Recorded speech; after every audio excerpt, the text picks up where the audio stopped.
اب گھروں کے اندر قرآن بند ہے، گھروں کے اندر اب سورہ ملک نہیں پڑھا جاتا، گھروں کے اندر سورہ واقعہ نہیں پڑھی جاتی، گھروں کے اندر سورہ یاسین نہیں پڑھی جاتی۔ اب کیا ہے؟ اللہ اللہ اللہ اللہ اللہ لِيُضِلَّ عَن سَبِيلِ اللَّهِ بِغَيْرِ عِلْمٍ وَيَتَّخِذَهَا هُزُوًا أُولَٰئِكَ لَهُمْ عَذَابٌ مُّهِينٌ۔ اس آیت میں اللہ تعالیٰ نے اس زمانے کے لغویات کو، بے حیائی کو اس آیت میں بیان فرمایا ہے۔ اللہ تعالیٰ قرآن کریم میں کہتے ہیں وَمِنَ النَّاسِ مَن يَشْتَرِي لَهْوَ الْحَدِيثِ، بعض لوگ وہ ہے جو لہو الحدیث کو خریدتے ہیں۔ ہمارے بچے ضائع قائمیں ہو رہے، یا تو موبائل میں ضائع ہو رہے، یا غلط چیزوں میں ضائع ہو رہے، یا بے حیائی کے کاموں میں ضائع ہو رہے۔ ہماری نئی آنے والی نسل ان چیزوں میں ضائع ہو رہی ہیں، اور منصوبہ بند طریقے سے قرآن سے کیسے دور کر دیا کہ موبائل ہاتھ میں تھما دو، موسیقی کے آلات ہاتھ میں تھما دو، ناچنے گانے کے آلات ہاتھ میں تھما دو، اور ہمارے بچے تو بچے، ہمارے جوانوں کو آوارہ کر دیا گیا، ہماری بیٹیوں کو آوارہ بنانے کی نئی نئی چیزیں لانچ کی جا رہی ہیں۔ اور اللہ نے قرآن کریم میں 1450 سال پہلے اس کو بیان کر دیا وَمِنَ النَّاسِ مَن يَشْتَرِي لَهْوَ الْحَدِيثِ، کہ بعض لوگ وہ ہے جو لہو الحدیث کو خریدتے ہیں۔ اور یہاں پر آپ جانتے ہیں یہ یشتری جہاں پر بولتے ہیں نا، علماء جانتے ہیں خریدتے ہیں یا خریدیں گے۔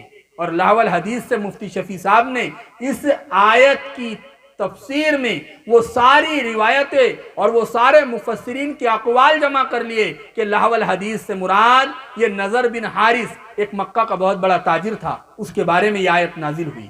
یہ تجارت کے لیے جاتا، وہاں سے یہ گانے والی باندی لے کر آیا، مغنیاں، اور لوگوں سے کہتا لوگوں محمد تمہیں قرآن سناتا ہے، اس میں نماز بھی پڑھنا پڑتا، قربانی بھی دینا پڑتا، بہت سارے کام کرنے پڑتے، آؤ تم اس گانے والی عورت کا گانا سنو۔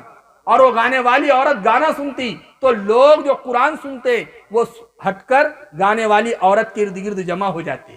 اللہ تعالیٰ نے اس طرح اشارہ کیا اور فرمایا بعض لوگ وہ ہے جو گانے کے چیزوں کو خریدتے ہیں۔ اب یہ بتائے جو موبائل ہے، ہم بھی پیسے دے کر نیٹ ڈالتے ہیں، گانا سنتے ہیں، ہم بھی موبائل کے اندر سارے کام پیسوں سے چلاتے ہیں۔ اللہ نے 1450 سال پہلے اس کی طرف اشارہ کر دیا کہ نبی کے زمانے میں باندی کی شکل میں گانا ہوا کرتا تھا، ہمارے زمانے میں موبائل کی شکلوں میں گانے اور موسیقی ہے۔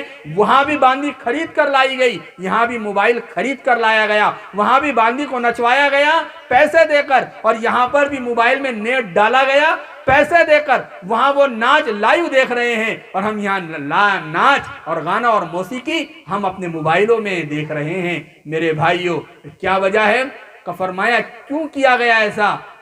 لہو الحدیث کو کیوں کیا گیا؟ لِيُضِلَّ عَن سَبِيلِ اللَّهِ، تاکہ گمراہ کر دے اللہ کے راستے سے۔